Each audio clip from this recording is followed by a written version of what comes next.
just to review real quickly. What's our new definition for a hypothesis?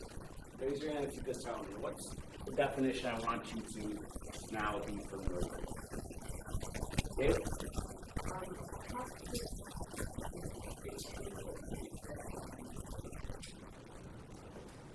Prediction of what's going to happen in the experiment. Correct. So it's a prediction about what will happen in your experiment.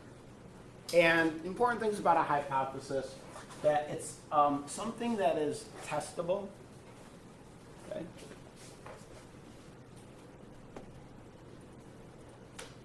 Okay, it's your prediction. And it's your prediction about what's going to happen in the experiment. Yeah.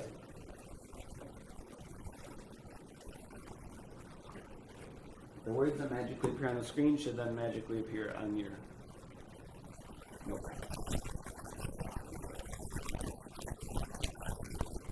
It's always in the form of what? Yeah, a statement, often an if-then statement.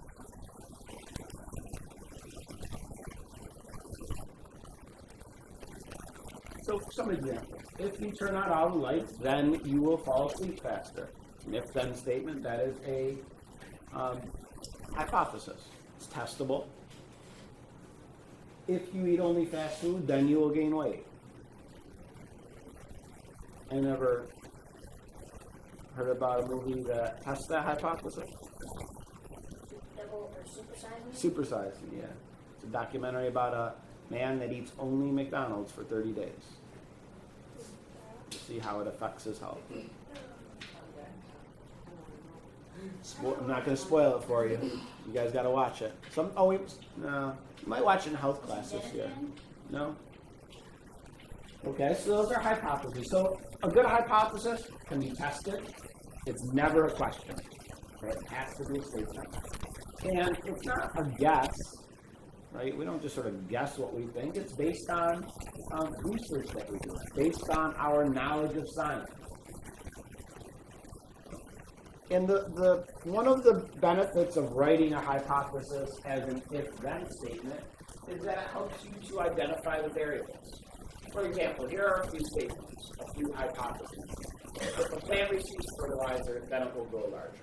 Could we test that? Yes. If we did, what would the independent variable be? Raise your hand. What would the independent variable be? Well, yeah, the amount of fertilizer. What would the dependent variable be? In this experiment. David? Yeah, the growth of the plant. So when we write our if-then statement, where do we find the independent variable?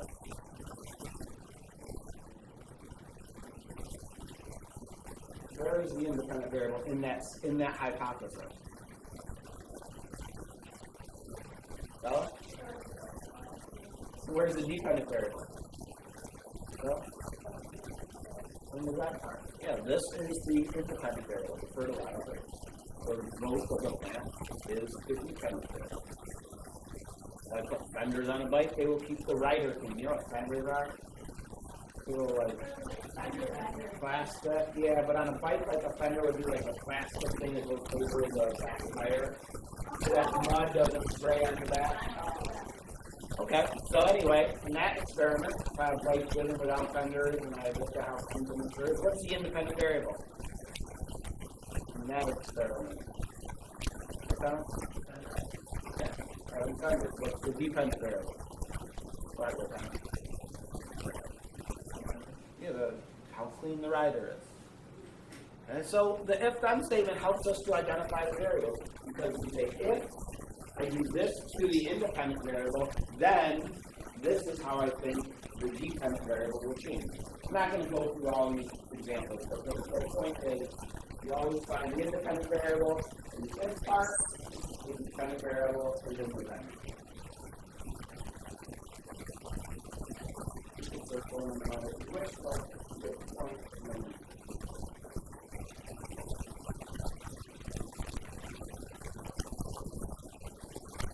Now, in our notes, you have a whole bunch of examples.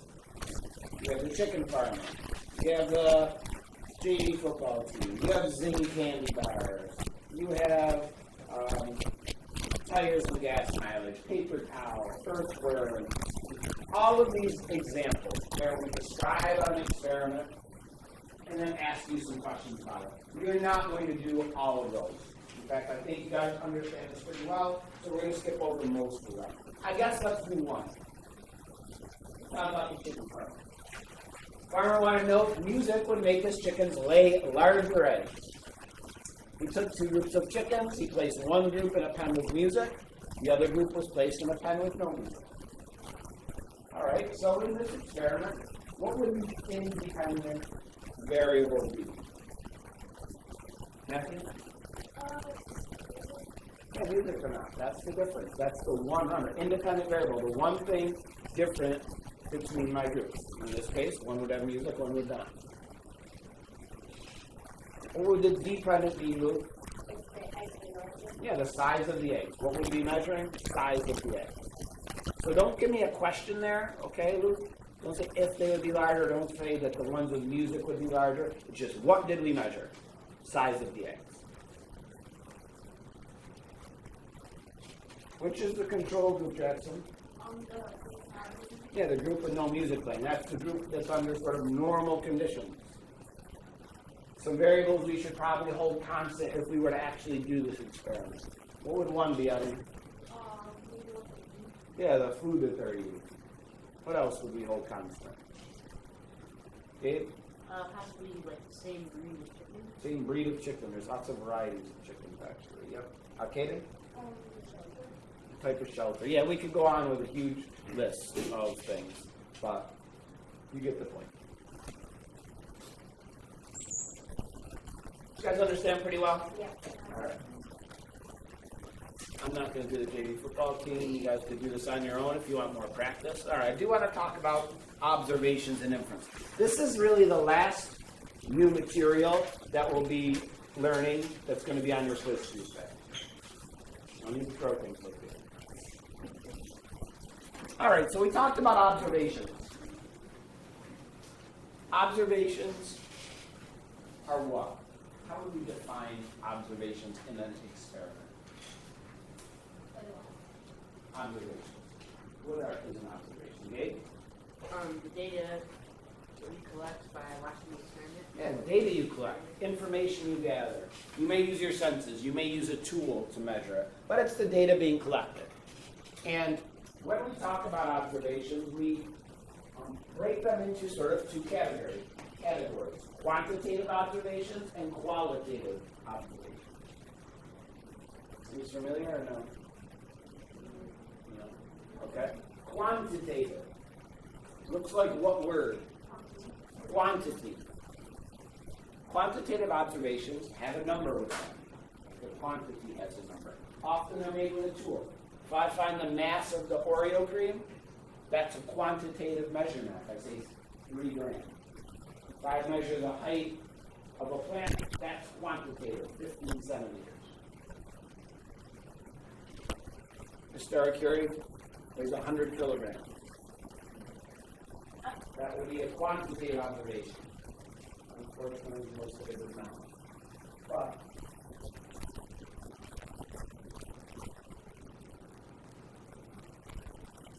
that is a quantitative observation.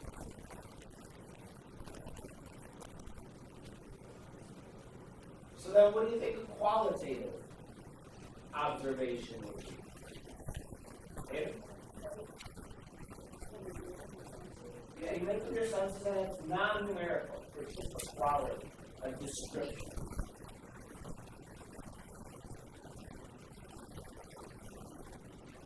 I say the lightning was bright, that's a qualitative observation. As the number, we're going to describe it.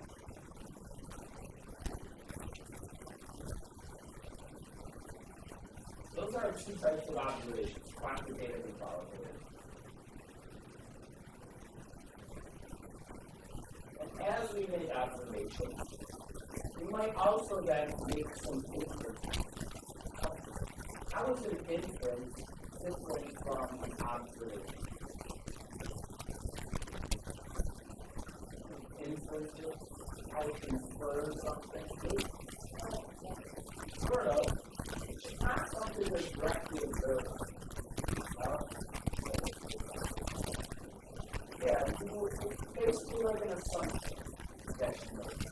based on things that you do actually observe. For example, if I make an observation that this territory has a lot of gray hair, is that a quantitative or qualitative observation? What might be an assumption? I mean, an inference I might make based upon that observation. Right? Yeah, let me do a little more. Not very much. If I say that this character's head is only 56% covered by hair, what kind of observation is that? Is that qualitative? Quantitative, as a number of it. What if I say an observation, you leave the movie theater, come out on the ground, what might an inference be? Right? Now, are our inferences always correct? No, because we're not directly observing them, they may not be right. Maybe there was a fire, and the fire department came to put out the fire, and now there's just a bunch of water left. Maybe they washed the parking lot while you were in the movie. So there are other explanations, but we're inferring this based on what we know. All right, so if I walk into the gym on Friday morning, the bleachers are cluttered with paper cups, food wrappers. The scoreboard is still lit up, and it reads Spartans 47, visitor 35. So, if I say that there was a basketball game last night, is that an observation or an inference? Raise your hand. Observation or inference?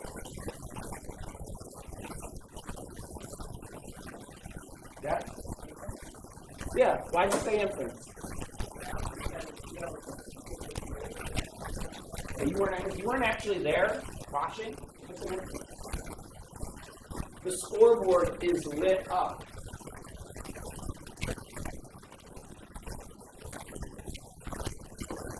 Well,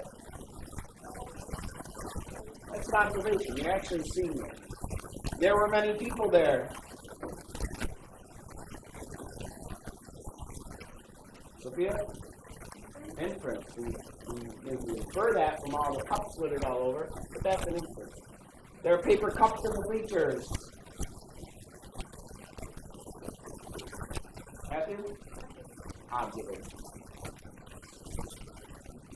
All right. So we got the difference between those? All right.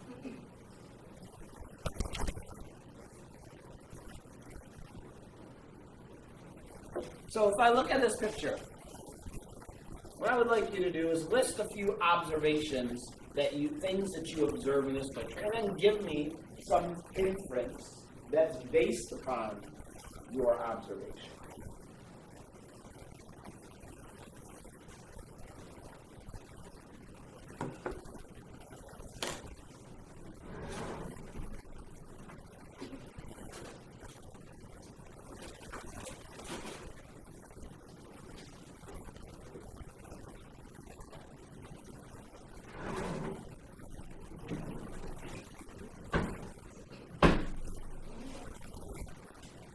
Only three things.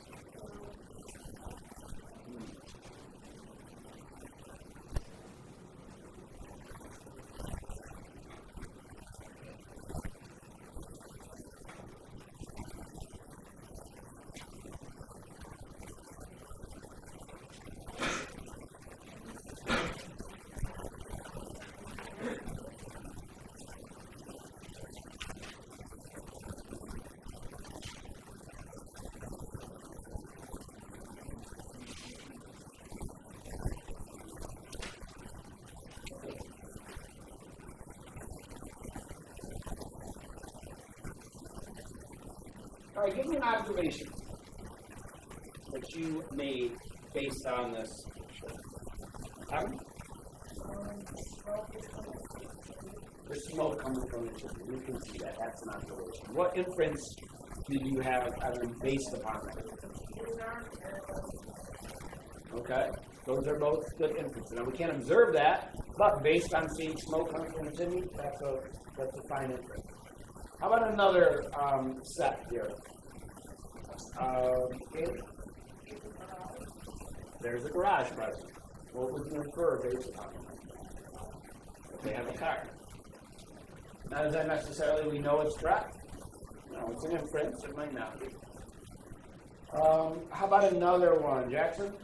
The sun's rising. I said that. Okay, so now let's be a little clearer.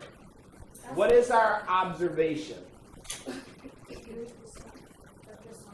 The sun is low in the sky. That would be a good observation.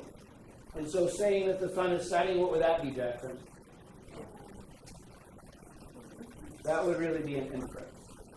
Okay? Unless you know direction of this drawing, you wouldn't really know if it's setting or rising. But you can see that the sun's low in the sky. So it's either setting or rising. Okay? There are hills behind the house. Inference? Okay, they live in a mountainous area. Okay, Sophia? There are clouds in the sky. Inference? It may rain. Okay, you guys got the point, right? All right, let's go past this. All right, so let's talk a little bit more about some interesting things. So, give me an observation of this, based on this thing. An observation. Raise your hand. Luke?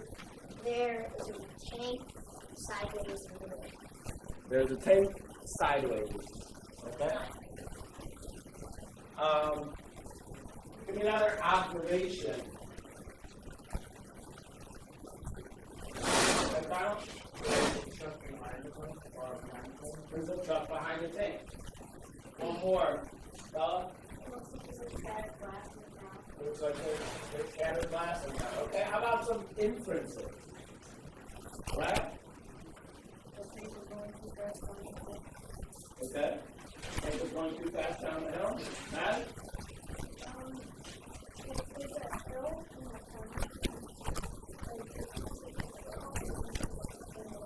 Maybe some pulling up the hill. Okay. All right, those are fine inferences. Let's look at another image of Mr. 3 and his friends. So, give me an observation based on this. Julia? Man wearing a skirt. Another observation. Evan?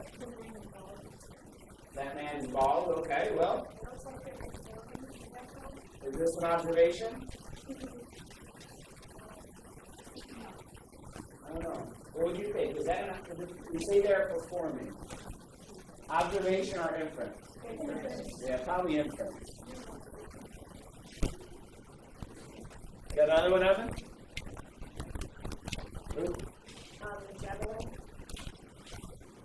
Yeah? Well, they? One guy is juggling. Okay, how about some inferences? Okay, David? They're performing? Sophia? Which one? This? Yeah. Yeah, looks like it's first. Observation or inference? Observation. If you see them in the air, that's an observation. Inference about, one more inference, Karina? They're from the circus? Okay, yeah. All right, let's have another one. Observation. Observation. Kaden? Polar bear's green. What about another observation? Abbott? Your ice. Okay. Inference. Jackson?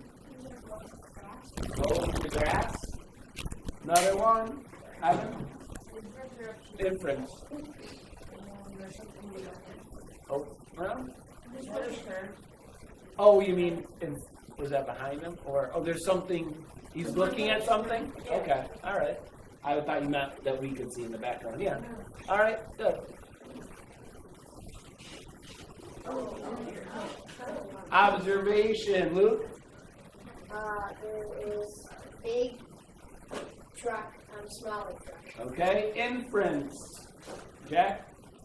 The truck ran over the car. Okay. It's Yeah. a big caterpillar. All right, let's skip these. We know this by now. Where's the cat? Yes. All right, observation or inference. Cat's wearing a lime on his head. Bella, raise your hand, please. Bella. Observation. The cat's going on a motorcycle ride. Gaetano. Inference. The cat likes eating limes. Observation or inference, Mike? Inference. Somebody put a lime on the cat's head. Jackson? Inference. You didn't see that happen. The lime is green. Julia? Observation. The cat likes wearing the helmet. Karina? Inference. Didn't look like it. Man. Cat's going to take the helmet off? Inference. Alright, we don't need to talk about that, Joe. Any questions about observation versus inference, quantitative versus qualitative? Alright.